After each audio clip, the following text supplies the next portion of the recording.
তেতিয়া আপোনাক পঠাইছে কিয়? পঠাইছে মানে কি কৰিব ছোৱালীজনী মাকে পঠাই দিছে আমাৰ সৰুটোৱে ভাল পাইছিলে কিমান দিন ভাল পাই আছিলে ইমান দিন সেইটো আপুনি পৰা নহয় তেন্তে আপোনাক কিয় পঠাইছে মই এনে ছোৱালী গৈছিলে মই ছোৱালী মনা কৰিলোঁ ল'ৰা টকাৰ ঘৰত আহিব নালাগে ন কেলৈ আহিছ মোকো ফচাই আপোনাৰ নামটো কি চুই উঠা তত ন আৰু কোন আছে জড়িত কোন আছে আৰু কোন কোন জড়িত আছে হা আৰু কোন আছে হা কোন কোন আছে আৰু সুনীল তপন মই ড্ৰাইভাৰ কোন আছে ড্ৰাইভাৰ কোন আছিলে ড্ৰাইভাৰ আপোনাৰ বাইকতে গৈছিলোঁ ড্ৰাইভাৰ আছে বুলি কৈছিলে যে এই মাইকটো কোনে বজাইছে কৈ লওক নাম কি আছিলে মই বজাই আছিলোঁ মুখ বন্ধা নাই মুখ বন্ধা নাই এই মাছ পিন্ধাটো কোন আছে নাই কোনো নাই আমি বাইকতে ভাইটি আনিছিলে হা বাইকত ভাইটিয়ে উঠাই আনিছিলে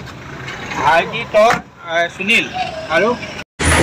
দলবদ্ধভাৱে ধৰ্ষণ কৰা যি নৰপিশাচ কিজনক অতি সোনকালে গ্ৰেপ্তাৰ কৰিব লাগে যিহেতু আমি গম পাইছোঁ এজনক গ্ৰেপ্তাৰ কৰিছে আৰু দুজন পলাতক অৱস্থাত আছে এই নৰপিশাচ কিজনক অতি সোনকালে গ্ৰেপ্তাৰ কৰিবলৈ আমি অসমীয়া যুৱ মৰ্চাত দাবী জনাইছোঁ কাৰণ যেহেতু চৰকাৰখনে বা গৃহ বিভাগে স্মাৰ্ট পুলিচ যি ঘোষণা কৰি থাকে স্মাৰ্ট পুলিচক যি ঘোষণা তেওঁলোকে ঘোষণা কৰি থকাৰ পিছতো আজি কিন্তু 7 দিন উকলি গৈছে 7 দিনৰ ভিতৰত আজি এজন গ্ৰেপ্তাৰ কৰিছে।